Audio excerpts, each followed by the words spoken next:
नमस्कार, good morning. मैं हूं Suraj Singh, civil engineer Bharat, international civil engineer Bharat, professional engineer, a fellow of association engineers. नमस्कार, नमस्कार, नमस्कार, good morning, whatever you call it, all others, सलाम वालेकुम। हाजिर हूँ आपकी सेवा में फिर एक बार पुनः बातचीत करने के लिए देश के बारे में, देश के चुनाव के बारे में, देश के लेजिस्लेचर के बारे में और बहुत सी चीज़ें जो हमारे साथ हो रही हैं या होनी हैं या हो चुकी हैं। बार बार कहता रहता हूँ, आप भी शायद मेरी बातें सुन के बोर होंगे, क्षमा चाहता हूँ अगर आपको बोरियत हो रही हो, लेकिन ये बातें आप लोगों से करने आवश्यक हैं, क्योंकि आप लोगों को पता होना चाहिए, खास तौर से उन व्यक्तियों को जो यंग हैं, युवा है, युवती हैं, जो संविधान के बारे में बहुत कम जानते हैं, जो देश के नियम के बारे में बहुत कम जानते हैं, उनको छोड़ के जो वकील हैं, लॉयर्स हैं, एडवोकेट हैं, ऐसे रास्ते पर हैं जहाँ कानून नियम का माना जाना जरूरी होता है, मानना जरूरी होता है या समझना जरूरी होता है। मैं उन लोगों के लिए बातचीत करता हूँ जो लोग शायद इन चीज़ों से बहुत दूर हैं। मैंने देखा है अपने जीवन में, जब से यहाँ घूमता रहता हूँ, देखता रहता हूँ, बात करते रहता हूँ लोगों से, कि लोग हमारे देश के कानून को, संविधान को, विषय को, नियमों को बहुत कम जानते हैं। 5% लोग भी नहीं जानते हैं, चाहे वो पढ़े लिखे हों या ना पढ़े लिखे हों, इस बात से कुछ फर्क नहीं पड़ता है। सवाल होता है कि आवश्यक नहीं होता कि आपने नियम जानने के लिए कानून पढ़ा हो या ना पढ़ा हो, ये आपके हाथ में होता है। ये जानना बहुत मुश्किल नहीं है। आज के ज़माने में तो इंटरनेट सेवा है, आप कुछ भी डाउनलोड कर सकते हैं, कुछ भी पढ़ सकते हैं, पर ये निर्भर करता है कि आपको इन चीज़ों का कितना शौक है, आप कितना इंटरेस्ट लेते हैं। कोई भी पढ़ाई लिखाई डिग्री या डिप्लोमे से नहीं आती है, स्कूल से नहीं आती है, कॉलेज से नहीं आती है, या अगर आप कॉलेज में जाते भी हैं अपने कोर्स के लिए, अपने प्रोग्राम के लिए, तो आप वहाँ कितना इंटरेस्ट लेते हैं, इस बात के ऊपर डिपेंड करता है, निर्भर करता है कि आप कितना सीखें। आवश्यक नहीं है कि कोई 90% या 95% मार्क्स लाने वाला बहुत इंटेलिजेंट होगा, ऐसा कुछ नहीं है, क्योंकि हमारे यहाँ जो भी व्याख्या की जाती है एग्जाम की, परीक्षा की, वो एक मेमोरी बेस्ड होती है, यादगार बेस्ड होती है, वो इंटेलेक्चुअल बेस्ड नहीं है। आज की तारीख में भी हमारी पढ़ाई इंटेलेक्चुअल बेस्ड होती थी किसी वक्त में, जब हम लोग बहुत एडवांस थे, लेकिन आज की तारीख में हमें सिर्फ यह देखना होता है कि हमारे मार्क्स कितने हैं, हमारा ग्रेड कितना है, हमें आगे एडमिशन मिलेगा कि नहीं मिलेगा। ये बहुत चीज़ें होती है, क्योंकि हमको आगे जाना है साइंस में, विज्ञान में, इंजीनियरिंग में, मेडिकल में और चीज़ों में। हमको जीवन में एक सोचने की शक्ति कम करके याद करने की शक्ति बढ़ा दी गई है। ये बहुत गलत बात है, क्योंकि हमारा जो ब्रेन है वो बहुत पावरफुल है। आपका ब्रेन, मेरा ब्रेन, सबका ब्रेन अगर चाहे आपका किसी प्रकार से यूज कर सकते हैं। खैर, मैं ब्रेन की बात नहीं कर रहा हूँ, मैं खाली बताने के लिए कर रहा हूँ। प्रश्न ये उठता है कि मैं ये बात क्यों रोज करता हूँ आपसे। ये बातें मैं इसलिए करता हूँ आपसे कि ये जानना जरूरी होता है देश के बारे में। मैंने देखा है, मैं भी नहीं जानता था, एक समय था, बहुत छोटा था जब मैं, मुझे पता नहीं लगता, और मैं मार खाई जिंदगी में, बहुत अच्छी तरह से मार खाई, यहाँ भी मार खाई, बाहर भी मार खाई। जब अच्छी तरह से पिट जाता है आदमी, तब उसकी आंखें खुलती हैं, उसका दिमाग खुलता है, उसका सोचने का तरीका बदल जाता है। एक समय होता है जब वो सब नशे में होता है कि मैं पढ़ गया हूँ, मैंने बहुत कुछ पा लिया है, मैंने इतनी डिग्रियां ले ली हैं, अब मेरा समाज में सेटल होना जरूरी है, मेरे पास इतनी डिग्रियां, इतना अच्छा जॉब है, जॉब भी मुझे मिल गया है। उस जमाने में जॉब मिल भी जाया करते थे, क्योंकि जॉब्स की बहुत ज़्यादा थी ज़रूरत और देश डेवलप नहीं होता। लेकिन आज की तारीख में ऐसा नहीं है। आज जॉब्स भी उतने ही कम है जितने पब्लिक ज़्यादा है। ये भी एक सोचने का तरीका है। आज हम जिस मोड़ पर खड़े हैं, देश के चुनाव तो हो चुका है, कहने के लिए हो चुका, कोई बात नहीं, होने दो। आज क्या वास्तव में हम पार्लियामेंट को समझते हैं? एक प्रश्न उठता है। क्या वास्तव में हम देश के स्ट्रक्चर को, देश के नियम के स्ट्रक्चर को, देश के लेजिस्लेचर को, देश के न्याय व्यवस्था को, देश की आप कह सकते हैं एग्जीक्यूटिव व्यवस्था को, हमारे यहाँ 3 स्तंभ माने जाते हैं। कहा जाता है लेजिस्लेचर है, एग्जीक्यूटिव है और जुडिशरी है। ये 3 फॉर्मल ऑफिशियल स्ट्रक्चर्स हैं, खंबे हैं कह सकते हैं आप, कॉलम्स हैं किसी बिल्डिंग के कह सकते हैं आप, जो कि लीगली एडमिसिबल हैं। जिसमें सबसे बड़ा होता है लेजिस्लेचर, उससे छोटा होता है एग्जीक्यूटिव, कार्यकारी, और अलग होता है इन दोनों से निर्भर न करने वाला जुडिशरी, जो न्याय व्यवस्था कहते हैं। और इन तीनों को मिला के बनता है राष्ट्रपति, और राष्ट्रपति को मिला के ऊपर बैठती है जनता देश की। ये हमारा बेसिक फंडामेंटल स्ट्रक्चर है। जिस तरह फायर ट्राइंगल होता है, ये भी एक तरह से हमारा फायर ट्राइंगल कह लीजिए आप, लिविंग ट्राइंगल कह लीजिए आप, स्ट्रक्चरल लॉ ट्राइंगल कह लीजिए, आपसे कुछ भी क्या नाम ले सकते हैं। जब तक किसी व्यक्ति को, किसी युवा को, किसी दूसरे को ये चीज समझ नहीं आएगी, वो देश के बारे में नहीं समझ सकता। क्योंकि मैंने देखा है चुनाव होता है एमपी का और बात करते हैं नाली बनवाने की, बात करते हैं सड़क बनवाने की, बात करते हैं जी हमारे यहाँ पानी नहीं आया, हमारे यहाँ ये नहीं हुआ। अब बताइए एमपी का चुनाव अगर हो रहा है तो पानी से, बिजली से क्या मतलब है?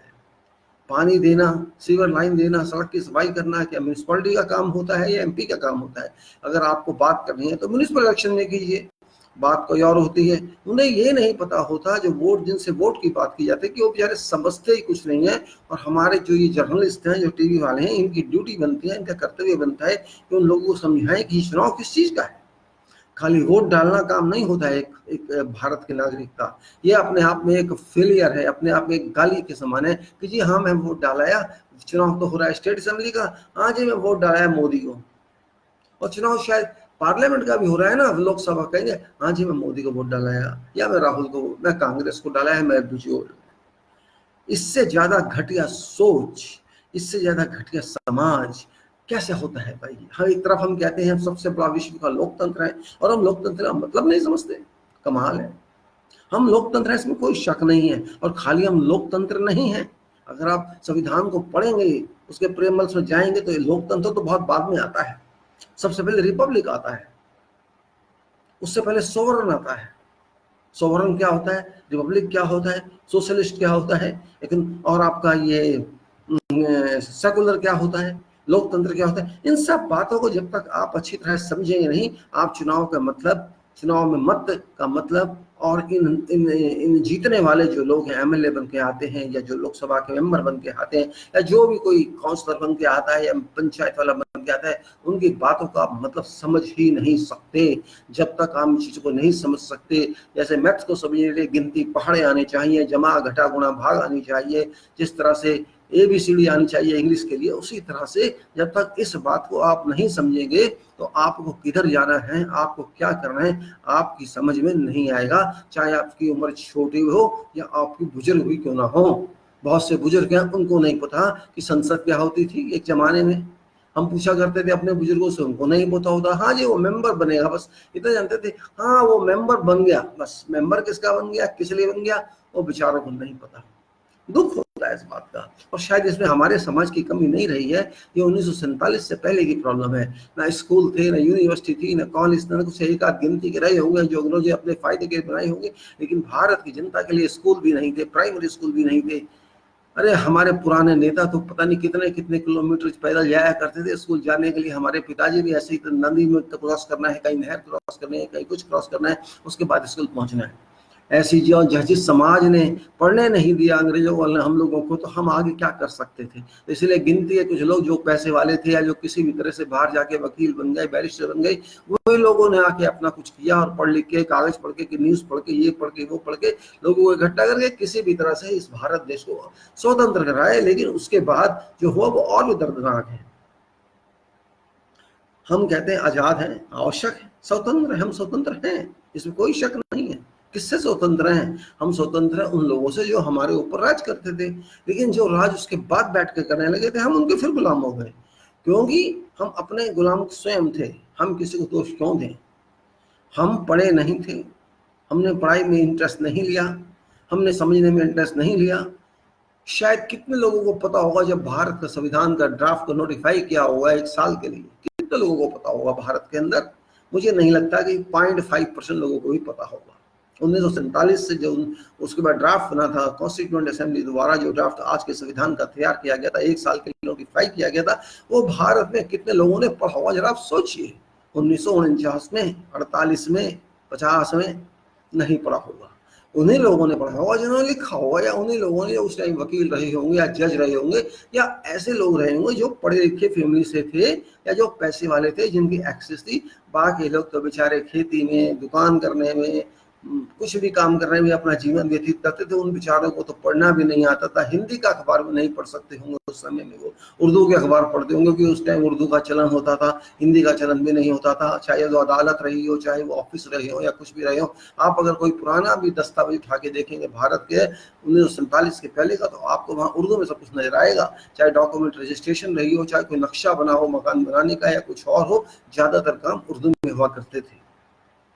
इसलिए हम पीछे रह गए विद्या में, पढ़ाई में। और शायद ये हमारी एक बहुत कमजोरी रही है ये हम समझ नहीं पाए कि हम किस देश में किस नियम के तहत रह रहे हैं और क्या है। और संविधान को नाम ही नहीं, शायद बहुत लोग कम समझते थे, वही लोग समझते थे जो उसके बारे में जानते थे। भारत की आम जनता नहीं समझती थी कि संविधान किस बला का नाम है। 1950 से लेके और काफी कई डिकेड्स तक समझ नहीं आता था। कितने दुख की बात थी। 30 करोड़ लोग, हर जाति के, हर वर्ग के, हर धर्म के, काफी पढ़े लिखे रहे होंगे, मैं ये नहीं कहता, लेकिन शौक की बात होती है। कहाँ पढ़ता था, कोई नहीं पढ़ा। आज भी वही हाल है, मैं तो यही कहूंगा। उस टाइम हम कहते थे जी पढ़ाई लिखाई नहीं थी, लोग पढ़े लिखे नहीं थे। आज तो पढ़े लिखे हैं। उस टाइम तो कुछ भी नहीं था, तख्ती पे लिखा करते थे, मोर के पंख से कागज पे लिखा करते थे। मैं खुद तख्ती यूज की है, मैंने खुद स्लेट यूज की है। आपने तो शायद नाम भी नहीं सुना होगा कि तख्ती और स्लेट क्या होती है। तख्ती एक लकड़ी का पीस होता है, तख्त से कहते हैं कि तख्त पतला सा शीट होती है, उसको हम सफेद व्हाइट वाले पॉलिश से, एक मिट्टी आती थी, साफ किया करते थे, फिर उस पर कलम से लिखा करते थे। लकड़ी की कलम आती थी, उसे शाही रोशनाई बोलते थे, और उसे लिखा करते थे उसके ऊपर, फिर दोबारा धो दिया करते थे। ऐसे ही स्लेट आया करती थी। स्लेट एक स्टोन का नाम है, काला स्टोन होता था, उसके ऊपर हम एक चौक आया करता था, उससे लिखा करते, चौक था या जो भी थी, पतली पतली आती है, उसे लिखा करते थे, फिर मिटा दिया करते थे, सवाल करते थे। इसलिए कम से कम कागज तो यूज नहीं होता था। तख्ती पे लिखा, लिख के फिर प्रैक्टिस की, मिटा दिया, दोबारा धो दिया, फिर लिखा, फिर धो दिया। ऐसे ही वो स्लेट पे लिखा, उससे फिर साफ कर दिया, दूसरा सवाल कर लिया, फिर साफ कर दिया, लिख के दिखा दिया, फिर साफ कर दिया। कम से कम कागज वेस्ट नहीं होते थे, और फिर पेड़ वेस्ट नहीं होते थे। देखिए कितना वातावरण को संभाल के रखा हुआ था। आप लोगों ने आज मोबाइल वर्ल्ड में, इंटरनेट वर्ल्ड में सब कुछ मौजूद है, सब कुछ उपस्थित है। जो भी इंफॉर्मेशन चाहे गलत हो या सही हो, आपको एक बार तो मिल ही जाएगी।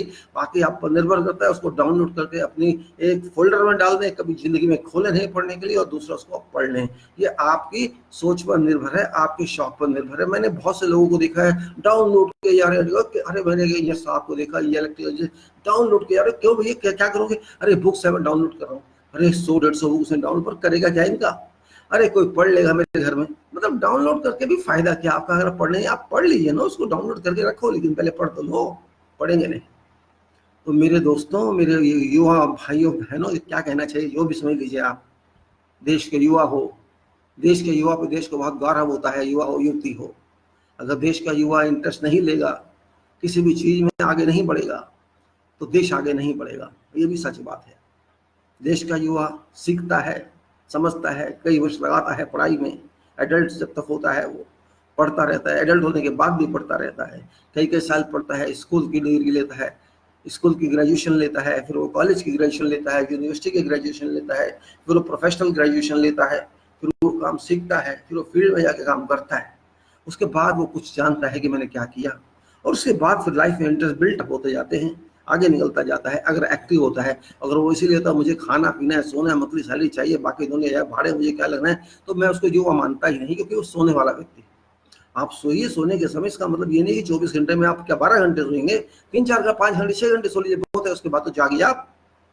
मैं आज की तारीख में जो देखा है, अपने तजुर्बे के हिसाब से, अपने एक्सपीरियंस के हिसाब से, अपनी अनुभूति के हिसाब से कह सकता हूँ कि आज का ज्यादातर लोग हमारे देश के, जैसे 132 या 35 या 40 करोड़, हम मान लीजिए 140 करोड़ हैं, आप एस्टिमेट ले लीजिए, 140 करोड़ लोग जो आज हम हैं, अगर आप उसमें 50% को एक तक कट ऑफ कर दीजिए, बचते हैं 70 करोड़। 50% इसलिए कट ऑफ की कि वो किसी काम में बिजी नहीं है, उनमें बच्चे भी हैं, छोटे भी हैं, बड़े भी हैं, बुजुर्ग भी हैं, दूसरे लोग हैं, रिटायर्ड भी हैं, सब तरह के ऐसे 50% लोग मैं बाहर कर देता हूँ। बाहर का मतलब अपनी कैलकुलेशन से बाहर, तो बचते हैं 70% लोग, सॉरी 70 करोड़ लोग। इन 70 करोड़ लोगों की क्या आपने देखा कैटेगराइजेशन होगी, क्योंकि 70 करोड़ का मतलब हो गया आपको इन लोगों के हाथ में देश चलाना है। इन लोगों में ऐसे बहुत से लोग होंगे जो 10% लोग के आसपास हैं, जो दुकानें करते हैं, ट्रेड करते हैं, इधर का माल उधर करते हैं, प्रॉपर्टी डीलिंग करते हैं, दूसरे काम करते हैं, ऐसे काम करते हैं जो प्रोडक्टिव नहीं होते, ऐसे काम करते हैं जिनका कोई आउटपुट इनपुट नहीं होता, ऐसे काम करते हैं जो इस हाथ ले और उस हाथ दे और पैसा दे के पैसा दे, और ऐसे लोग जो बहुत नुकसान करते हैं देश का, कमीशन खा के उनकी बिल्डअप होती है 5%, 10%, 20% तक मिल ही जाएगा, उसके बाद बात खत्म। ऐसे लोग देश की खाली ऐसे सेवा कर रहे हैं जिसका कोई मीनिंग नहीं है, बस इधर का माल उधर डीलिंग कर ली, दुकान खोल ली, बंद कर दिया, सामान बेच दिया, और लाए और बेच दिया, ट्रेड कर ली, इधर का खरीद का फैक्ट्री से खरीद दिया वहां बेच दिया, मतलब एक तरह की सपोर्टिंग सर्विस आप कह सकते हैं इसको। ऐसे लोग कम से कम 10% तो होंगे, 7-8 करोड़ लोग ऐसे होंगे देश में पूरे में। इसके अलावा आप देखिए फिर कितने बच गए, 60 करोड़ बच गए। अब ये 60 करोड़ में कौन से होंगे? भारत सरकार है हमारी देश की, कम से कम 1 करोड़ के पीछे 5 लाख लोग तो होंगे जो सेवा करते होंगे। मतलब ये कि 5% लोग, 10% लोग स्टेट गवर्नमेंट्स के और सरकारी गवर्नमेंट्स के, सेंट्रल गवर्नमेंट के ऐसे भी होंगे। उसके बाद आप देख लीजिए कितने और बचे हैं, उनमें से कितने लोग होंगे जो प्रोडक्टिव काम कर रहे होंगे। इन सरकारी कर्मचारी को निकाल दीजिए, स्टेट के कर्मचारी को निकाल दीजिए, 1 करोड़ लोग किसी काम के नहीं, क्योंकि सरकारी काम का कोई आउटपुट नहीं होता, कोई काउंटिंग नहीं होती, कोई एस्टिमेशन नहीं होता कि कितने पैसे में कितना काम किया गया। उनकी सैलरी नॉमिनल मानी जाती है और उस सैलरी की कोई मेजरमेंट नहीं है कि इसने कितना काम किया, खाली दिखाने के लिए होती है। और ये नहीं होता कि आपने इतना काम किया तो आपको इतने पैसे, जिसको हम कहते थे पीस रेट। ये पीस मेजरमेंट नहीं है, खाली नॉमिनल मेजरमेंट है, नॉमिनल सैलरी इनके कराते हैं। चाहे ये सारा दिन सोते रहे, 30 साल की सर्विस हो, 40 साल की सर्विस हो, कुछ काम ना किया, कहते हैं मेरा रिकॉर्ड बहुत क्लियर है, और बहुत जो काम करने वाला था उसके इंक्वायरियां ही होती रहती होंगी। खैर ये निकल गए बाहर। फिर कौन बचा? ये रेलवे है हमारा बहुत बड़ा सिस्टम, जो जो इनपुट भी देता है और आउटपुट भी देता है, पैसा भी लेता है, गाड़ी भी चलती है, मेंटेनेंस भी होती है, सरकारी पैसे भी जाते हैं, सब कुछ होता है। इसको आप कह सकते हैं supporting, prime supporting service out to delivery इसमें होती है, इसको कह सकते हैं देश का हिस्सा। इसी तरह से जो ट्रांसपोर्ट सिस्टम है, आप कह सकते हैं यही चीज उसके बारे में कि उसके बिना काम नहीं चलने वाला। तो ऐसे करोड़ों लोग और हैं जो निकल जाते हैं। उसके बाद फिर क्या बचता है, आप सोचिए जरा। उसके बाद बचता है हमारा देश के अंदर factories, industries, manufacturing, mining, construction, real estate. ये बहुत बड़ा सेक्टर है। ये सेक्टर्स की मैं बात कर रहा हूँ जिसके अंदर फैक्ट्रीज का काम होता है, प्रोडक्शन होती है, मैन्युफैक्चरिंग होती है, मैकेनिकल वर्क होता है, इलेक्ट्रिकल वर्क होता है, डिस्ट्रीब्यूशन होता है, इसके बाद इंडस्ट्रियलाइजेशन होता है, बहुत बड़ी बड़ी चीज मैन्युफैक्चर होती है, हैवी इंडस्ट्रीज होती है, रिसोर्सेज क्रिएट किए जाते हैं, रिसोर्सेज बनाए जाते हैं, मटेरियल लाया जाता है बाहर से या बाहर भेजा जाता है, बहुत सी चीज होती है, माइनिंग होती है, वहाँ से मटेरियल निकाल के कंस्ट्रक्शन की जाती है, दूसरी चीज जाती है कंस्ट्रक्शन। एक करीब करीब 70% अमाउंट देश का जो होता है, 70% अमाउंट वो इन चीजों में जाता है, जो एक बहुत बड़ा इकोनॉमी का हिस्सा माना जाता है, अर्थ का हिस्सा माना जाता है। ये समझने की बहुत जरूरत है कि आखिर ये सब क्या है। हम जो देश के लोग हैं, हम अपने आप को कितना हिस्सा देश के बिल्ड करने के लिए, डेवलप करने के लिए लगाते हैं।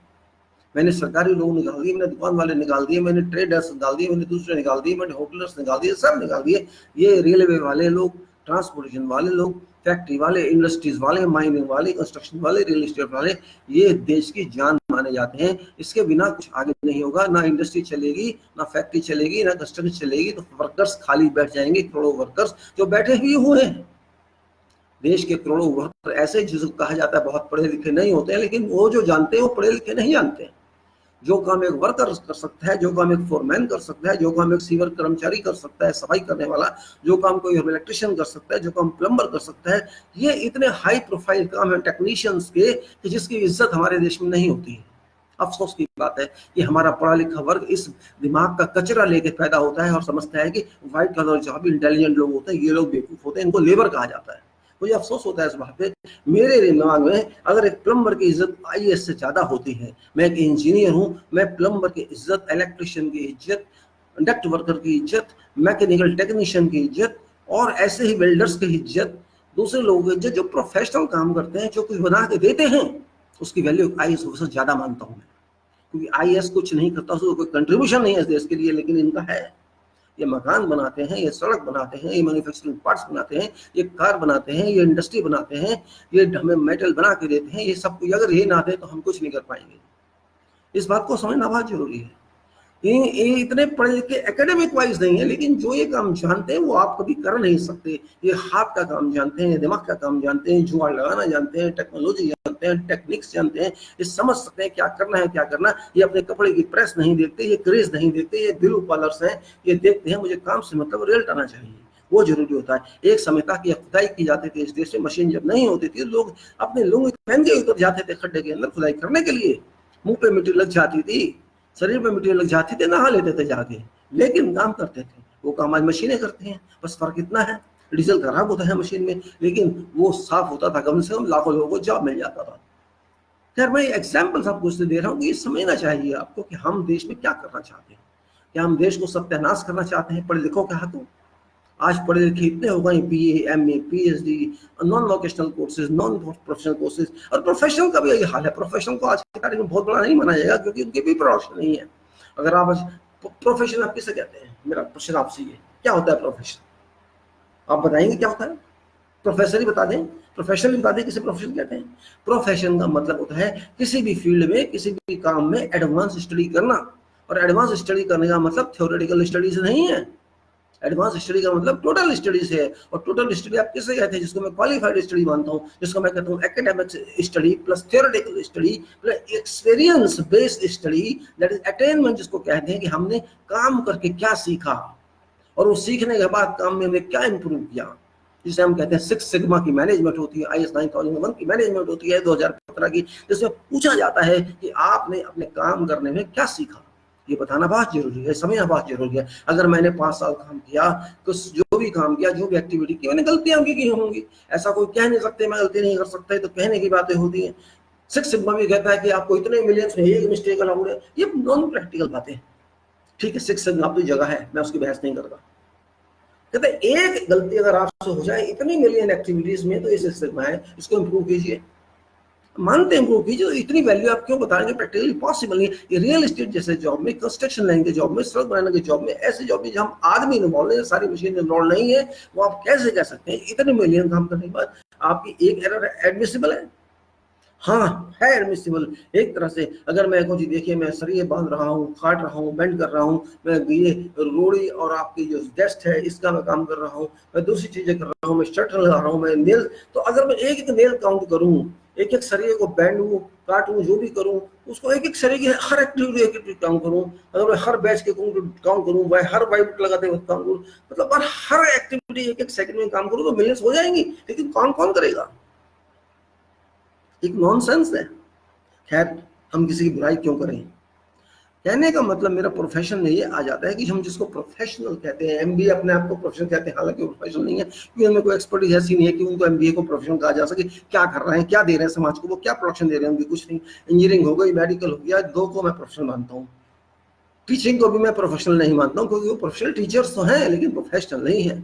उनका कोई प्रोडक्शन नहीं है, उनका प्रोडक्ट है उनके स्टूडेंट्स को पास करा के भेजना बाहर, डिलीवरी देना कि मेरा BA ग्रेजुएट गया बाहर, या MA ग्रेजुएट गया बाहर, या मेरा इंजीनियरिंग ग्रेजुएट खराब है, मेडिकल ग्रेजुएट बाहर गया। इस तरह से वो प्रोफेशनल हो सकते हैं, लेकिन वो उनके कंट्रोल में नहीं है। ये डिपेंड करता है कि इंजीनियर कितना सीखता है, चाहे वो डिप्लोमा कर रहा हो, डिग्री कर रहा हो, डॉक्टर कितना सीखता है, ये उसके हाथ में है, ये टीचर के हाथ में नहीं है। तो वो प्रोफेशनल जो बन के आ रहा है वो तो प्रोफेशनल है, लेकिन उनको पढ़ा रहे वो लिमिटेड है। टीचर्स हैं high profile teachers, professional teachers उनको कहा जा सकता है, वो रिस्पेक्टेबल, रिगार्डेड है।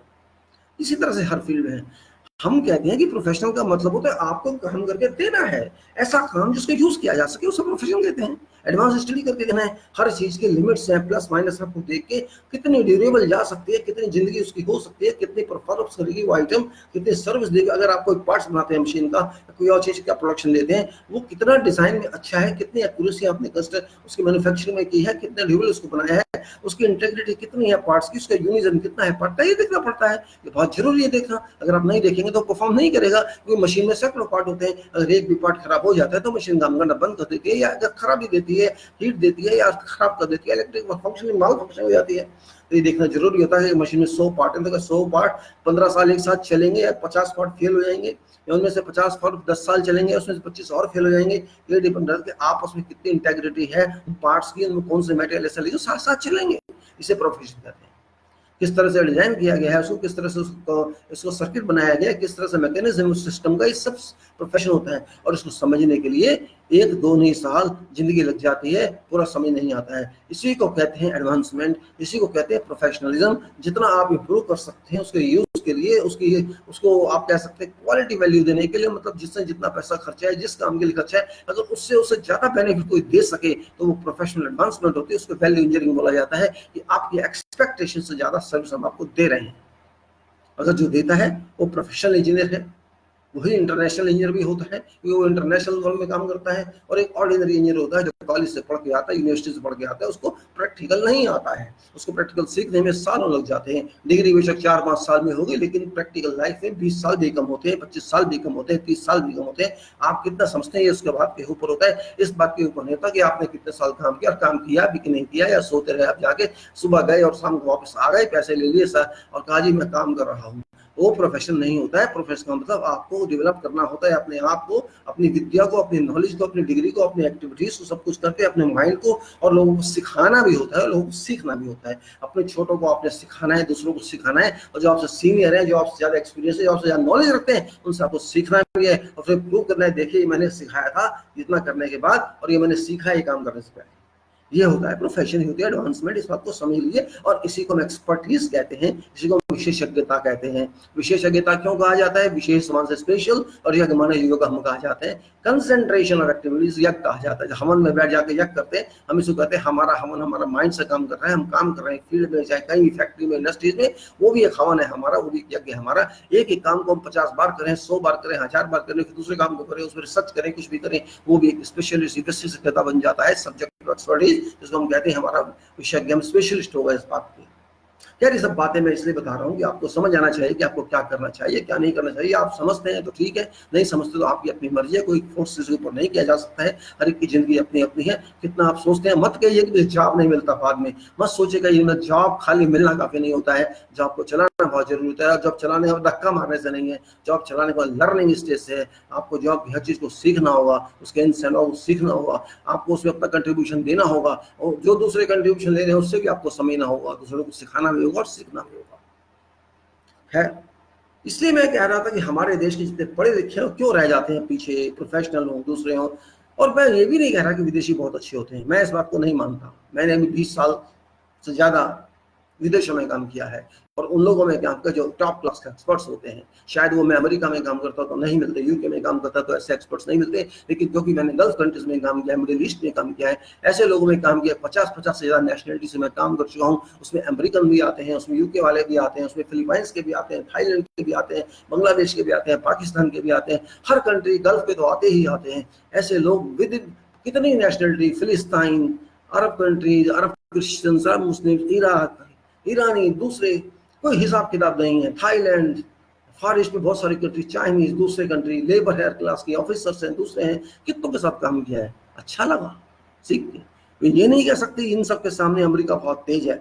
मैंने अमेरिका का भी अभी देखिए, मैं घड़ी पहना हूँ, किसी ने गिफ्ट दी थी मैं अमेरिका की, 6 महीने भी नहीं पहने इस घड़ी को मैंने, उसका 17 वाट हजार है इसके अंदर। क्या कहूँ मैं इसको, कहने को अमेरिका का प्रोडक्ट है लेकिन यूजलेस है, क्या फायदा ऐसे प्रोडक्ट का। मैं बुराई नहीं कर रहा किसी की, सच्चाई है। हमारे देश का ऐसा बुरा हाल है, आप ले लीजिए कोई सामान आपके हिसाब से मिल जाए तो, ना तो हमारे देश में सर्विस की कोई क्वालिटी है, कोई एफिशिएंसी है, ना हमारी कोई डिलीवरी की एफिशिएंसी है, ना हमारी प्रोडक्शन की एफिशिएंसी है। कुछ लोगों को छोड़ दीजिए आप, कुछ परसेंटेज लोगों को, जैसे मेट्रो की कंस्ट्रक्शन हुई, इसको आप खराब नहीं कह सकते और बहुत अच्छा भी नहीं कह सकते, मॉडरेट है। ऐसे कुछ हैं लेकिन वो नेग्लिजिबल है। हमारे यहाँ क्वालिटी नाम की कोई चीज है ही नहीं। सिविल कंस्ट्रक्शन में तो बिल्कुल नहीं, बाकी को मैं इतना जानता नहीं।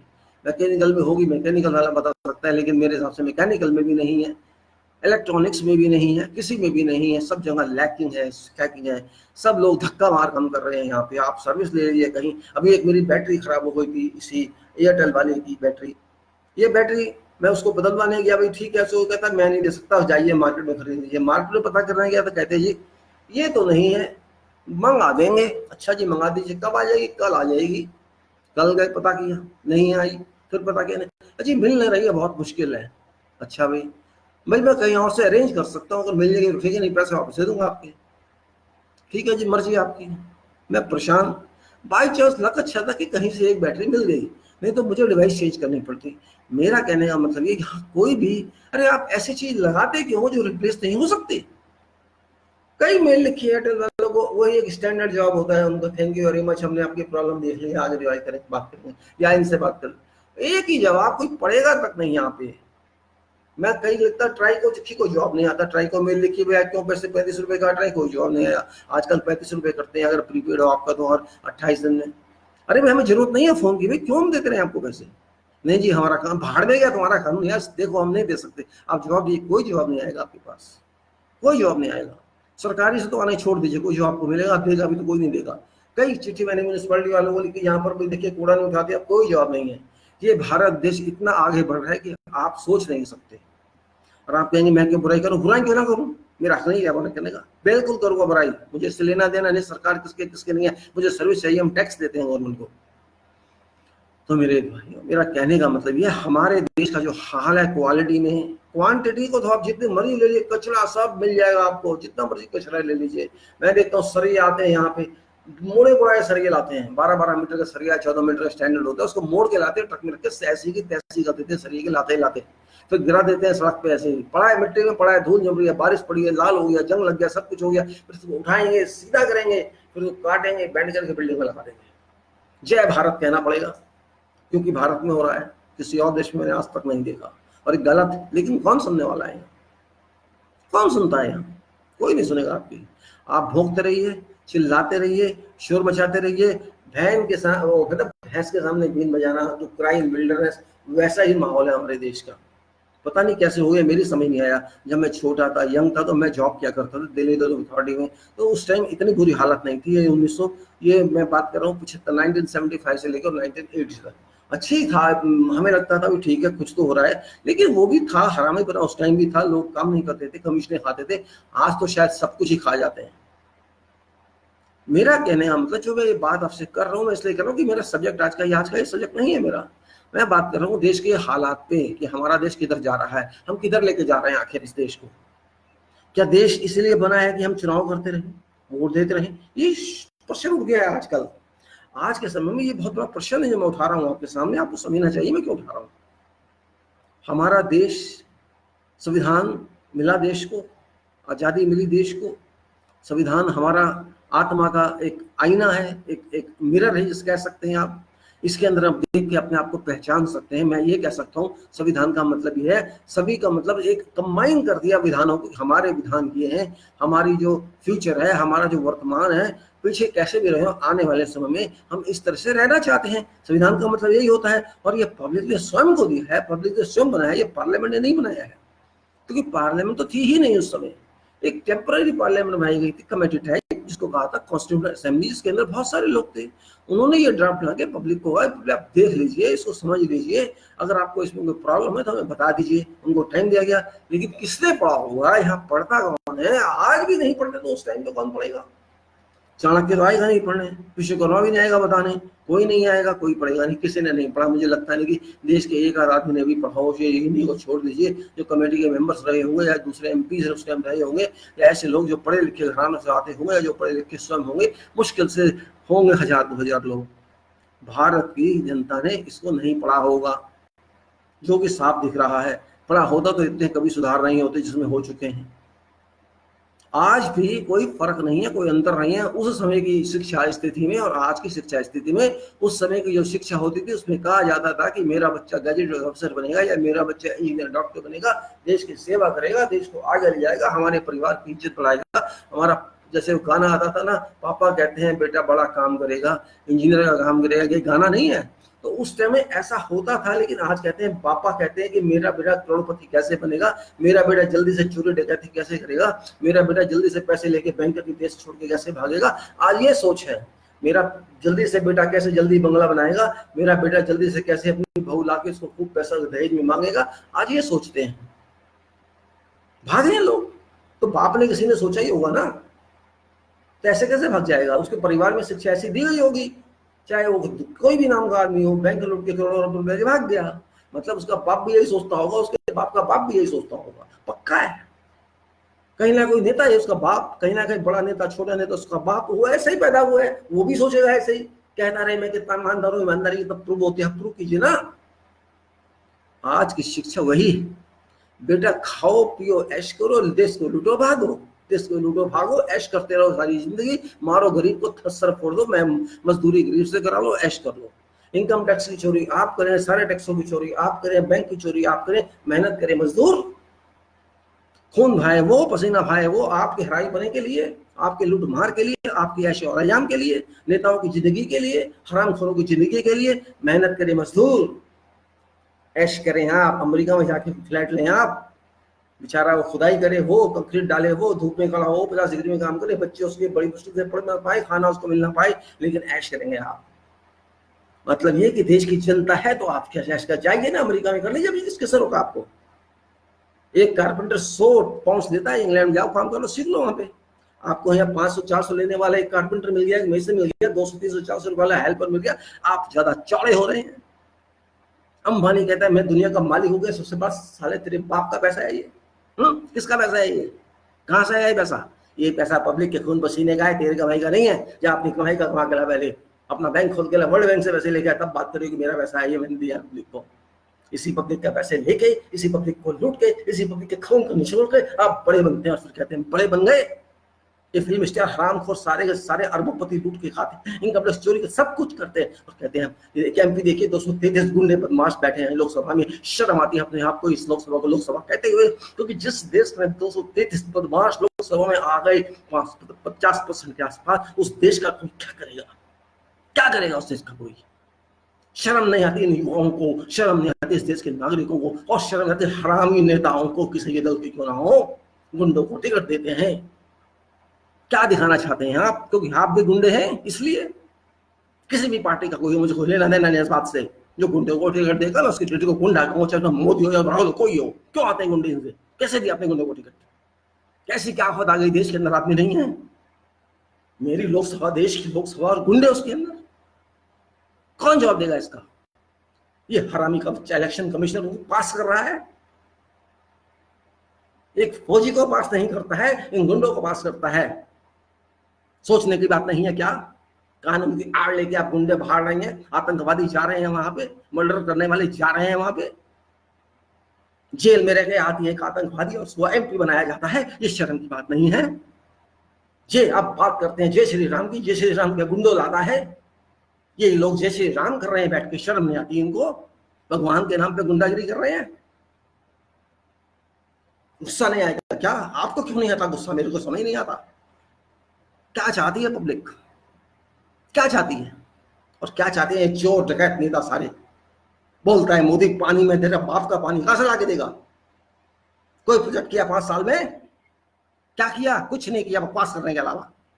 और राहुल कोई प्लान नहीं उसके पास।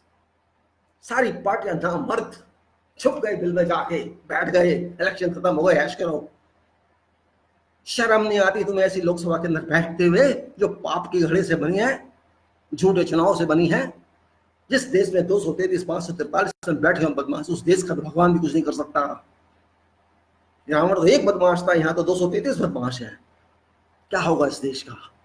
युवा को सोचना चाहिए, युवा नहीं सोचता है, भक्ति में रहता है, अपनी भक्ति में। ये टीवी जर्नलिस्ट, बेवकूफ, गधे, बदमाश, दलाल सारे लगे रहते हैं मोदी भक्ति में। मोदी मोदी मोदी मोदी के टांग के पीछे, मोदी के कच्छे के पीछे, मोदी के पेशाब के पीछे, मोदी के साथ, मोदी ये कर रहा है, मोदी वो कर रहा है, मोदी ये कर रहा है, मोदी वो कर रहा है। इसके अलावा कोई काम नहीं है। Modi advertisement channels. देश है ये, और बाप की जागीर नहीं। ये मेरा देश है, 130 करोड़ लोगों का देश है, तुम्हारे अकेले का नहीं है। इसलिए मेरे युवाओं समझ लो, कोई बचाने नहीं आएगा आप लोगों को, इनमें कोई साथ नहीं देगा आपका। आपका साथ देगा अपने आप, आपकी आत्मा आपके साथ देगी, आपका शरीर आपका साथ देगा, आपकी मेहनत आपके साथ। लेकिन आप समझोगे तब। संविधान पढ़िए, जिसको उड़ाना चाहते हैं आरएसएस वाले, वो आरएसएस वाले जिन्होंने इस देश के लिए कुछ नहीं किया, इस देश को अंग्रेजों को देना चाहते थे, इस देश को जो स्वतंत्र नहीं कराना चाहते थे, वो आरएसएस वाले इस देश की सीटों पर प्राइम मिनिस्टर बना रहे हैं, इस देश की मिनिस्टर बना रहे हैं, हर इंस्टीट्यूशन में अपने आगे बिठा रहे हैं। वो आरएसएस वाले मेरे को गालियां देते हो, देते रहो, मेरी चिंता नहीं इस बात की। मुझे तो कुछ लोग कहते हैं आप इंडियन हो ही नहीं। नहीं हूं। आपको क्या? नहीं हूं मैं भारतवासी हूं। ना मैं इंडियन हूं, ना मैं हिंदुस्तानी हूं। आई एम भारतवासी। और बड़े फख्र से कहूंगा, बड़े गर्व से, मैं हिंदू नहीं हूं, मैं भारतवासी हूं। आपको तकलीफ?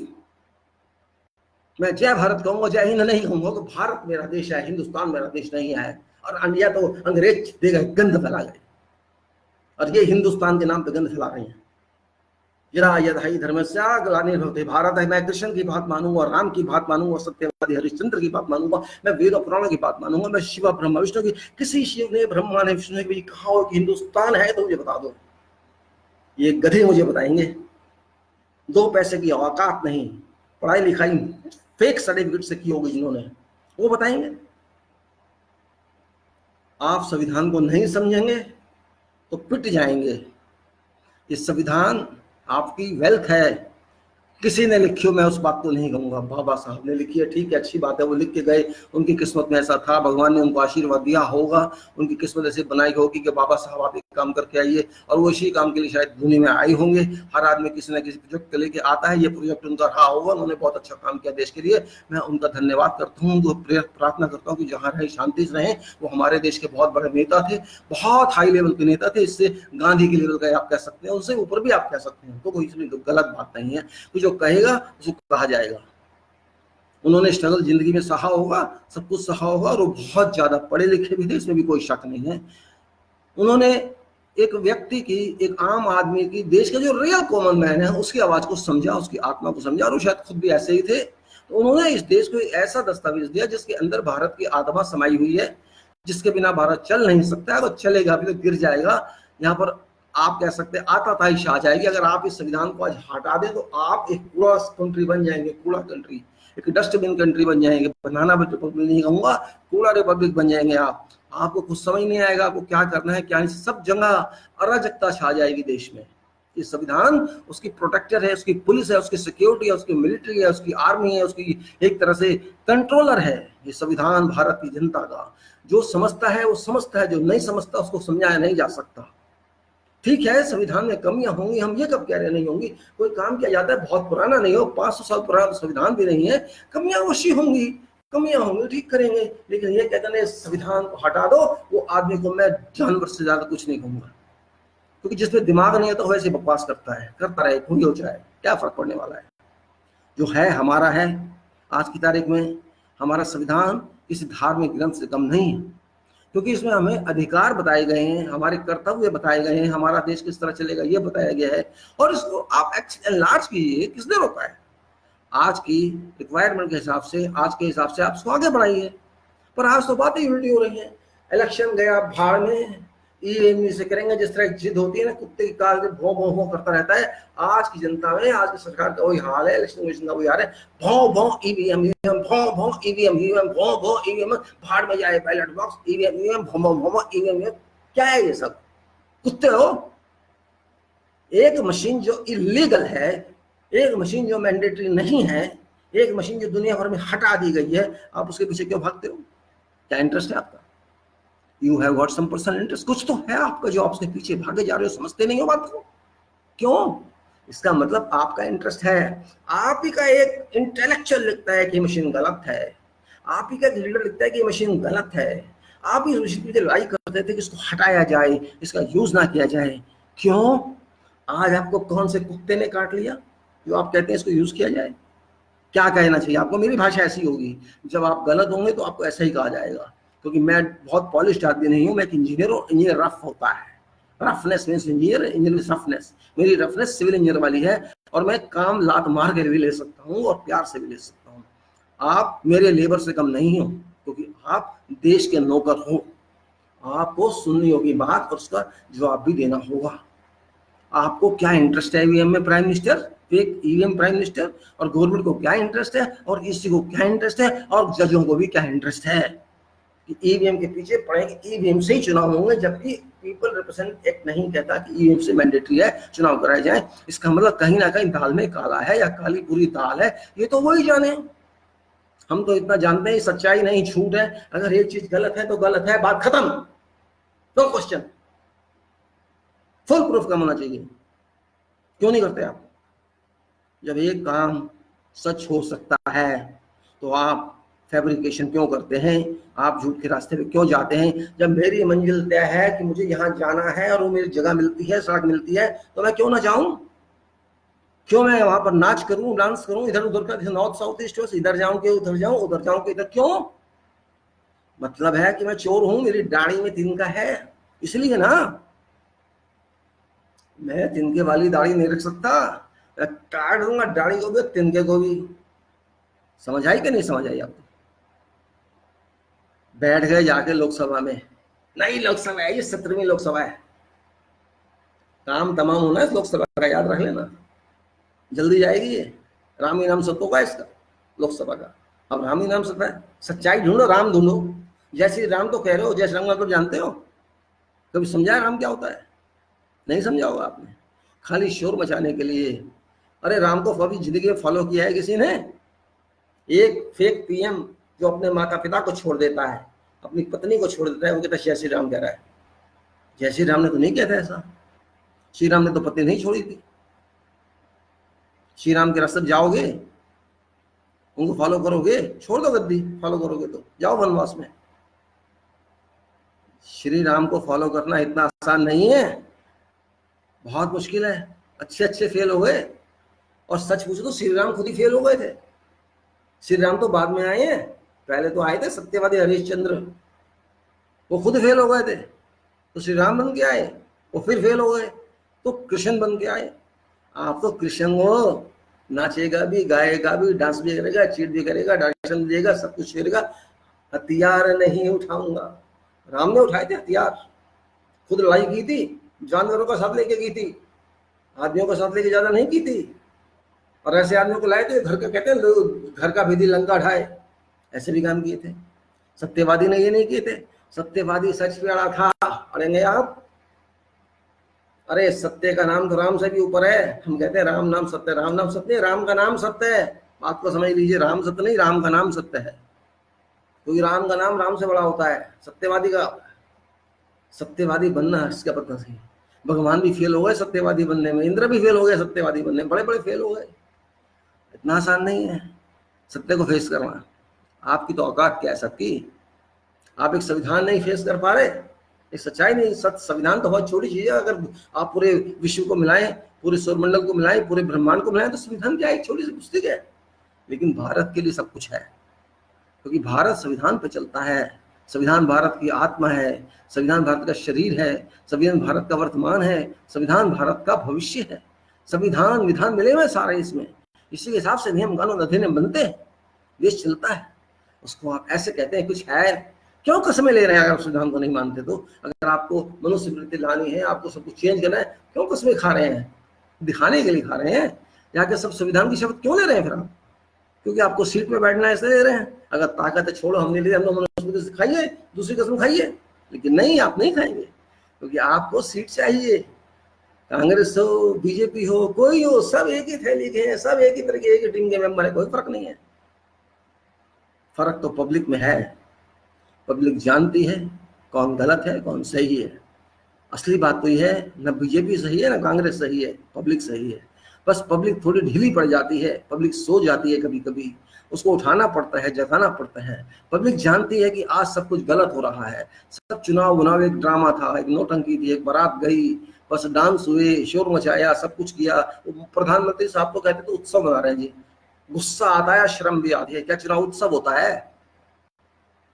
आप उत्सव समझते हैं चुनाव को? एंटरटेनमेंट होता है क्या? चुनाव एक सीरियस गंभीर इश्यू होता है देश के लिए। आप अरे उत्सव होता है? अरे लोगों की जानें चली जाती हैं, लोगों के भविष्य दांव पे लग जाते हैं, पब्लिक सोचती है हमारा कुछ होगा, इसको आप मेरे उत्सव होता है। गरीब को खाने की रोटी नहीं, गरीब के काम छिन गए, किसान के पास पैसा नहीं, आत्महत्याएं कर रहा है, स्टूडेंट आत्महत्याएं कर रहे हैं, जॉब नहीं मिल रहे, आप कहते हैं उत्सव है? कितनी शर्म की बात है। एक ऐसा गंभीर विषय, ऐसा गंभीर होना चाहिए जिसमें हर तरह के अर्थशास्त्र के, दूसरे हर फील्ड के क्वेश्चन उठने चाहिए थे। महंगाई के क्वेश्चन, आगे हम क्या करेंगे वो क्वेश्चन उठने चाहिए थे। कैसी हेल्थ इस देश में होगी वो क्वेश्चन उठने चाहिए थे। हमारी इस देश की सुरक्षा कैसे होगी वो क्वेश्चन उठने चाहिए थे। उनके प्रश्न आंसर मिलने चाहिए थे, लेकिन कुछ नहीं हुआ। फिर आप कहते हैं चुनाव है। किसका चुनाव है ये चुनाव सिर्फ इसलिए था कि बीजेपी किस तरह से दोबारा आ जाए और डॉक्टर मोदी किस तरह से दोबारा बैठ जाए, बस यही था चुनाव। और इसका कोई मतलब नहीं था इसके अलावा, देश से कोई मतलब नहीं था इसका, देश की जनता से कोई मतलब नहीं था इसका, कोई मतलब आज भी नहीं है। आज भी बस भाषणबाजी, तीरंदाजी वही है। अब कहते हैं ये एक इलेक्शन एक देश। अरे कभी पढ़ाई की जिंदगी में आके कॉलेज कभी गए हो तो संविधान पढ़ा है? कॉमन सेंस है कि नहीं है, सोच है शक्ति है कि नहीं है? आप संविधान के खिलाफ क्यों बोल रहे हैं? कहाँ लिखा है संविधान में ऐसा? आप संविधान के खिलाफ क्यों बोल रहे हैं और क्यों सोच भी क्यों रहे हैं? आपने मैथमेटिक्स भी नहीं पढ़ा, आपने कोऑर्डिनेट ज्योमेट्री भी नहीं पढ़ी, आपने अलजेब्रा भी नहीं पढ़ा, आपने कुछ नहीं पढ़ा और बातें फालतू की करते हैं। इंटेलेक्चुअल कुछ तो होना चाहिए आदमी को, बिल्कुल जीरो तो नहीं होना चाहिए ना। आप तो नेगेटिव है। अरे काम की बात करो यार, देश को कैसे सोचो उसकी बात करना चाहिए था ना। चुनाव में भी नहीं की आपने, उससे पहले भी नहीं की। फालतू की बातें, अरे इसको बुला ले उसको बुला ले। एक मैंने जज साहब देखे थे कोर्ट में, अरे तू भी आ जा तू भी आ जा तू भी आ जा, 5-6 को बैठा लेगा साहब ने। हाँ जी तेरा क्या है, फिर सोच तेरा क्या है, फिर क्या है ये सब? काम होना चाहिए पहले, सोच समझ से चलने तो चल रहा है, आपको कुछ नहीं है। क्या फर्क पड़ने वाला है आपकी बात से? आपकी बात की वैल्यू क्या है? एक साथ चुनाव कराएंगे जी, मतलब क्या एक साथ का? जो है नियम वो है, होते कौन है आप कहने वाले? पहली बात ये आती है, आपको किसने अधिकार दिया ये? आप अपना काम तो कर रहे हैं जो करना चाहिए था आपको। 5 साल पहले नहीं किया और अब आप खेल, अभी वो ड्रामे शुरू हो गए। अरे पढ़े लिखे बंद तो किसी पूछ तो लिया करो, बस कुछ भी शुरू कर दो, पब्लिक की जाए, सब प्रॉब्लम भाड़ में जाए, बच्चे मर जाए, युवा मर जाए, किसान मर जाए, गरीब मर जाए, रोटी खाने को ना हो, 50 डिग्री टेम्परेचर हो जाए, कुछ भी हो जाए, आपकी बात अलग है। बस आपने कभी वातावरण के बारे में नहीं सोचा कि 50 करोड़ गाड़ियां क्यों चल रही हैं देश में? कभी आप बात नहीं करते इस बारे में। 40 करोड़ गाड़ी को चले जाए, कम क्यों ना की जाए, कैसे कम की जाए, कभी आपने बात की? इतने सारे एयर कंडीशनर काम कर रहे हैं देश के अंदर, हम नहीं कह रहे सब यहाँ काम कर रहे हैं, लेकिन 20 करोड़ लोग तो ऐसे होंगे जो एसी में रह रहे होंगे। अगर एक में 5 है तो 4 करोड़ 5 करोड़ जो एसी काम कर रहे हैं, ज्यादा काम कर रहे हैं देश के अंदर, उनको कैसे कम किया जाए? कभी नहीं सोचा आपने? क्यों नहीं सोचा आपने? पूरी नदियों को कैसे मिलाया जाए, नदियों से, नदियों को नहरों से, इसके बारे में नहीं सोच रहे हैं आप? क्या सोच रहे हैं? हवाबाजी बातें, सिर्फ जबान से तोड़ने में क्या जाता है? कुछ नहीं जाता, क्या फर्क पड़ता है? यहाँ कुछ बोल दो, वहां कुछ बोल दो, वहां कुछ बोल दो, वहां कुछ बोल दो, बस यही काम। सच सुनना पड़ता है, और भक्तों तुम भी सुन लो, ज्यादा उछलो मत। किसको क्या बोलना है ये अधिकार आपका नहीं है, ये मेरा अधिकार है कि मैं क्या हूं और क्या नहीं हूं। चुनाव फ्रॉड था, मैं फिर कह रहा हूं, और खुलेआम कह रहा हूं, और होगा, दोबारा होगा ये चुनाव। क्योंकि 233 गुंडे कौन बर्दाश्त करेगा? पहली तो बात यह है।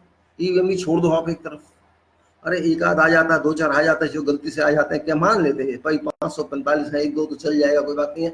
अरे करीब करीब आधे, और आने वाले में तो आधे से भी ज्यादा होंगे। कौन जिम्मेदार है उसका? कौन जवाब देगा इस बात का? गुंडे भी गुंडे, लाने वाले भी गुंडे, सिंपल सी बात है, कोई फर्क नहीं है इसमें। चुनाव तो फेक था, ईवीएम तो जाएगी, पब्लिक जला देगी, पब्लिक भगा देगी ईवीएम को, चिंता ना करो। बोलते रहे कोर्ट कुछ भी बोलते रहे, चुनाव में कुछ पब्लिक नहीं सहने वाली ईवीएम को। ईवीएम एक बीमारी बन चुकी है देश की, इसको भगाना है, ये आसान चीज नहीं है। हम भगा के छोड़ेंगे इसको हम भगा के छोड़ेंगे, हर कीमत भगा के छोड़ेंगे। और ये फालतू की बातें बंद करो करना। ये देश किसी के अकेले का नहीं है, ये देश भारत है, ये देश 130 करोड़ का है। इस देश में लाखों, 10 लाख, अभी आप हड़ताल देखिए आपने डॉक्टरों की बंगाल में हुई है, बड़े शोर से दिखाया टीवी वालों ने, जैसे पता नहीं आसमान गिर गया। और इंडियन मेडिकल एसोसिएशन देखो, वो पता नहीं क्या हो गया। अरे बीजेपी वालों ने डॉक्टरों को पीटा था, याद है? CRT आया था सीधा यूट्यूब पे, कितनों ने हड़ताल की थी। बीजेपी वाला डॉक्टर को पीट के चला गया, किसी ने हड़ताल नहीं की। इतने सारे बच्चों को ऑक्सीजन नहीं मिली, किसी ने हड़ताल नहीं की। कफिल, डॉक्टर कफिल यूपी वाले को अंदर किया गया इतने महीने, किसी ने हड़ताल नहीं की। ये ड्रामेबाजी बंद करो, ये पॉलिटिक्स बहुत हो गई। डॉक्टर को पॉलिटिक्स अच्छा नहीं लगती, कुछ नहीं मिलेगा आपको। ये नेशनल पॉलिटिक्स जो आपने किया ना, अच्छा नहीं किया। आपकी वजह से कितने बच्चों के इलाज नहीं हुए, अभी सोचा आपने? बस बंगाल मिल गया, पकड़ लो, हिला दो उनको। यूपी में क्यों नहीं लाया आपने? बिहार में क्यों नहीं हिला रहे? आप करो ना हड़ताल, इतने बच्चे मर गए वहां पे, और रोज मरते हैं, कहाँ नहीं मरते। करना कुछ नहीं, पॉलिटिक्स हर बात में, डॉक्टर भी पॉलिटिक्स में आ गया है, हर चीज पॉलिटिक्स में आ गई है। शर्म आती है, बहुत शर्म आती है। देश तो देश है, प्रॉब्लम प्रॉब्लम है, हर जगह प्रॉब्लम होती है, कहाँ नहीं होती है? अब पानी नहीं है। महाराष्ट्र में कितने साल पहले याद है, गाड़ी भेजी गई थी, ट्रेन भर के पानी की, आज भी वही हाल है। क्या फर्क पड़ा? अब तो नहीं कह सकते कांग्रेस सरकार थी, अब तो नहीं की थी, अब क्या हुआ? क्या कर लिया इन्होंने? स्कूल में सीढ़ी नहीं है, आग लग जाती है तो फायर ब्रिगेड वालों के लिए, यही आपकी तरक्की? आप तो गुजरात के चीफ मिनिस्टर रहे थे, आप दूसरों को शिक्षा देते हैं, अपने भी तो देखिए। और ये टेलीविजन वाले तो दल्ले हैं, इनकी तो बात छोड़ो, ये तो वही नहीं देते। मोदी पीछे चले जाएंगे टीवी, मोदी कहाँ जा रहा है, मोदी किधर जा रहा है, उनकी तो बात छोड़ो, उनको तो एक ही काम है। अब दिखता कौन है आजकल की टीवी को? अब तो पार्टीज भी नहीं जा रही हैं इनकी डिबेट्स में, बहुत अच्छी बात है। वो पता नहीं कहाँ से बच्चों को इधर उधर ले आते हैं शोर मचाने के लिए। शाम को हर चैनल का ये हाल है आजकल, बस शोर मचाना है, कुछ भी मचाते रहो, कोई लेना देना नहीं है। कोई इकोनॉमी की बात नहीं, कोई शिक्षा की बात नहीं, कोई इंडस्ट्री की बात नहीं, कोई देश की असली प्रॉब्लम्स की बात नहीं। किसी को नहीं पता क्या हो रहा है क्या नहीं हो रहा। हम एक समाज सो रहे हैं, कैसे जगाया जाए, कोई बात नहीं करता। मैंने जैसे आपको एनालिसिस दिया था, इतने लाख ये, इतने लाख, इतने करोड़ वो, इतने करोड़ वो, आखिर कितने बचे? आप जाइए किसी भी गली में, किसी भी सड़क पे, किसी भी नेबरहुड में, आपको लोग ताश खेलते मिल जाएंगे, गार्डन्स में आपको लोग जुआ खेलते मिल जाएंगे, आपको लोग गप्पे मारते मिल जाएंगे। वो कौन लोग हैं? वही लोग हैं जिनके पास काम धंधा नहीं है। आप किसी भी लेबर चेक पे चले जाइए, जहाँ लेबर मिलती है सुबह सुबह, आप जाइए 11-11, 12 बजे तक खड़े होते हैं लोग, काम नहीं मिलते। जाइए आप देखिए, किसी भी एरिया में जाइए आप, मैं जाता रहता हूँ, देखता रहता हूँ। भाई 10 बजे तक, 9 बजे तक चले जाना चाहिए हमको, काम कर रहे हैं तो 11-11 बज जाते हैं, 12-12 बज जाते हैं, काम नहीं, सारे बैठे हैं, सोचते हैं कोई आ जाए तो ले जाए, मतलब उसके बाद घर वापस। कोई कहीं से आता है, कहीं से आता है, पैसे खर्च के बस इंतजार के जॉब मिले, नहीं मिलता। इसका मतलब काम नहीं है। तो भाई आप इतनी बड़ी बड़ी बात क्यों करते हैं? आप बताइए, आपने 5 साल में तो नहीं किया था, मैं मानता हूं नहीं किया था, आपने कुछ नहीं किया था। एक भी अगर आपने किया तो आप ठाठ से कहते कि देखिए मैंने ये किया है, और अब हम इस बात पे बहस नहीं करते, क्योंकि अब भी आप कुछ नहीं कर सकते, हमें पता है। बेशक आप फेक है, ईवीएम से जैसे भी है, आपके हाथ में अब भी कुछ नहीं है। करेगी तो जनता है। कोई नई पार्टी जन्म लेने वाली है, नया कुछ होने वाला है, हम जानते हैं, इस बात को समझते, दिखता है हमको, स्पोर्ट्स ही कर रहे हैं। ये लोकसभा तो ड्रामा है, खाली ड्रामा लोकसभा कहलाएगी, ये फेक लोकसभा है ही, ये ज्यादा चलने वाली नहीं है, इसकी ज्यादा उम्र नहीं है इस लोकसभा की, इसे जाएगी। हो सकता है अगले साल फिर चुनाव हो, कोई जानता नहीं, क्योंकि ये सब बेकार हुआ, जो तो अब तक भी हुआ बकवास, कुछ फायदा नहीं हुआ उसका। और चुनाव तो बैलेट से होंगे ही होंगे, कोई ताकत नहीं कि रोक दे उसको। पब्लिक नहीं चाहती ईवीएम से चुनाव करना, क्योंकि ईवीएम एक षड्यंत्र है। हम कहते हैं यंत्र है, वोट यंत्र है, लेकिन षड्यंत्र भी है साथ में। वोट यंत्र तो ये है ही, षड्यंत्र भी है, ये किसी तंत्र भी है, ये मंत्र भी है, ये गणतंत्र भी है, ये सब तंत्र है। मतलब ये कि ईवीएम जैसा चाहे नचा दे, ईवीएम जैसा चाहे चला दे। कहते हैं जी हैक नहीं हो सकती, ये बेकार की बातें हैं, ये मशीन है, इससे सब कुछ हो सकता है, सब कुछ किया जा सकता है, फार्मूले डाले जा सकते हैं। एक छोटी सी मशीन है, एक्सेल शीट लोगों ने देखी है, उसमें भी कितने फार्मूले डाल सकते हैं, उसमें चेंज किया सकता है। इसी तरह इसमें भी कुछ सॉफ्ट प्रोग्राम होता है, सब कुछ। मैं एक्सपर्ट नहीं हूँ आईटी का, लेकिन कॉमन सेंस तो है। इसलिए इन बातों को छोड़ो, बहसबाजी को कि ईवीएम में ये नहीं हो सकता। वो ईवीएम है, उसको हटाना ही होगा, कोई चाहे या कोई ना चाहे, ये जानी ही है, नो अदर वे। नहीं जाएगी तो पछताएगी, देख लेना आप। हमारे समाज को जगाना है, उन्हें गंभीर बनाना है, इसमें समय लगेगा। लोगों को अपनी सीरियसनेस को समझना होगा, अपने कर्तव्य को समझना होगा, देखना होगा कि हम किस तरह जीना चाहते हैं, कैसे जीना चाहते हैं। नहीं तो जिंदगी में कोई फायदा नहीं है।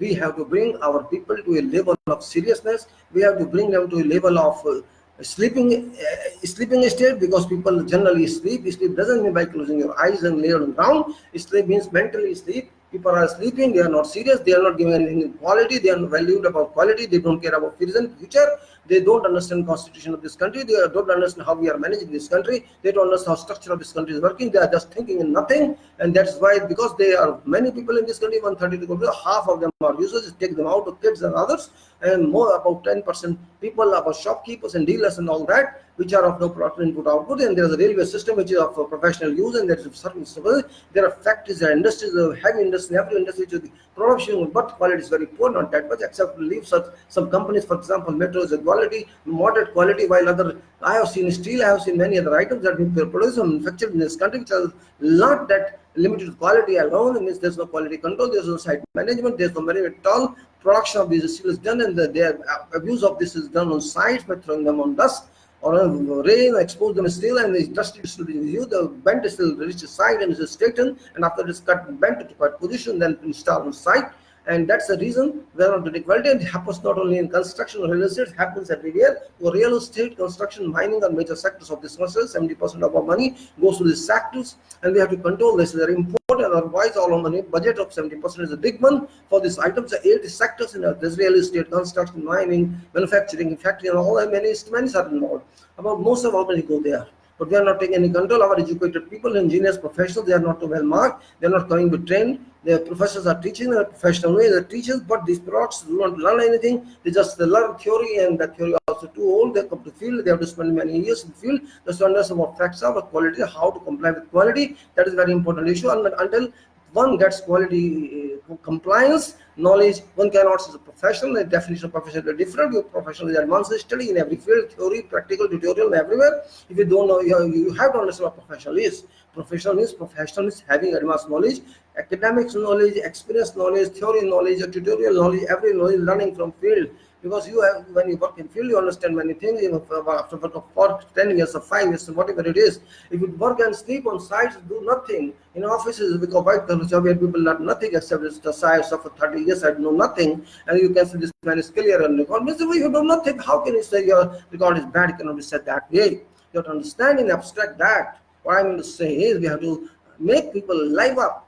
We cannot destroy our potential. We have to make this potential. I consider doctors and engineering professionals. But engineers must be suitable to industry, and if you're not suitable to industry, you're no use. Nobody will give a job, and you'll learn that. Everywhere in every industry and discipline branch and everywhere, you have to understand what is quality, what is quantum, what is work, what is this, what is that. Until that you know it, it doesn't matter anything. I'm not going to tell explanation about them. Very abstract is that our society is a sleeping society. Our society is non-serious society. This non-serious big problem. Sleeping can be awakened, but how to make you serious? You just want to live with your life, enjoy your life, doesn't mean that you're serious. You're serious because your parents have to teach you. They had to teach you must be serious, but you are just want to live a comfortable life and all that, and little work you do for 5 months. Oh, I'm very stressed, my yes, too much work I have to do in the office. And everything. If you're getting stressed, what does it mean? Is you have the potential to digest. You have the potential to digest all these stresses, of course, is coming on the mind due to by virtue of your work. You can, this means you are not trained, your brain is not trained to digest all this. You don't have registers to accept these forces. This means you cannot perform. One should be happy while performing. When you're performing, you're not feeling happy, or you're stressed. Once you feel stressed, you're not happy, you're not satisfied with work. Six Sigma says there is one error in millions. How it is possible? This is nonsense. I don't accept that. How can you say if you produce millions of items, there must be one error? It's not possible at all in practical life. Yes, if you count each and every activity, each and every part of aggregate or dust, part of steel and work on that, there will be lakhs and millions of activity in that, but that's not practical. Who counts? Who can count it? What I'm saying is quality means quality. Quality means work value. Quality means work strength. Quality means work longevity, durability, safety, serviceability. What I'm saying, reliability can say your work should be reliable. Your product should be reliable. Reliability means safety plus serviceability plus durability. This is called reliability. If you are reliable, means you are, as a person, as an engineer, as a doctor, must be reliable, means you must be safe in your work, you must be serviceable in your work, you must be durable in your work. Your work should speak that you have done this. It may be engineer, maybe doctor, or else. A professor's work should speak what level this student is. If the student is not to that level, means professor sleeps. Professor is not serious. Professor doesn't know how to produce a quality product. This means not one professor, all professors of the university are same. Product must speak. There should be quality on professor itself. There's a quality on teacher itself. that my product, my student is learning this much or not. Question is not this. How many marks you received? How many marks you obtained? What grade you obtained in examination? That doesn't explain what you are. You may be having 100% marks, but if you don't know what, if you don't understand, you don't earn common sense, you have no value towards the activities, what you got is useless, no meaning. You must know what you are doing, why you are doing, how you have to do it, how you make it best, how to make best and best and best in future. Otherwise, you are just equals item, an item. That's all. Nothing else. The article you are. You need not be an article. You need here. You must develop this. You must develop this and this both. Dust, hard dust, the dust car. You must be having a 10-hand shop. You must be having a mind here. If you don't do this, if you cannot improve things, if you cannot do articles of bad goods, you are not quality person. I am not saying that all are not that. There are about, say, majority of people who are training, who are budding engineers, they are interested to learn more and more and more, and they learn too. But majority of them not like it applies to all fields, because we have population, we have knowledge society, we are intellectuals, millions of doctors. After the figure says 10 lakhs are already there, and millions of engineers. Just consider graduation below separately. There are lakhs of millions of degree holder engineers and millions of degree holder engineers. They are assets to this nation. They have to be used properly. They have to be used everywhere in the world, not only here. That is asset of world, you can say. The China's engineers assets to world.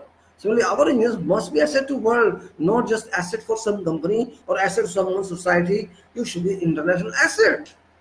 That is required. People in abroad, when I used to work, they don't say, oh, you are an engineer, you learn. Okay, do it. If you cannot do it, you are not an engineer. You cannot say, oh, I am a design engineer, I am this engineer. No, no, no. You are an engineer, do it. Improve it. You are an engineer. People say like this. If you are an engineer, you have to do it. They don't value manager that much, but say engineer, because a manager is also engineer. An engineer can be a manager, but a manager who is not qualified engineer cannot be an engineer. Just remember that. An engineer can be a manager, but a manager who is not qualified as engineer cannot be an engineer. This is a basic principle in profession. So be a manager, self-manager, self-teacher, self-director, self-creator, self-developer, self-inventor. Do it. Who is stopping you? Improve your mind, improve your activity, improve your work, improve your standard, improve your quality, improve your safety, improve your application, improve everything, improve your condition, write what you do, why you do. Tell others, this I have done, you learn it. Read others, read that, get that knowledge. Why don't you do it? You can do it, but you will not do it because you're sleeping.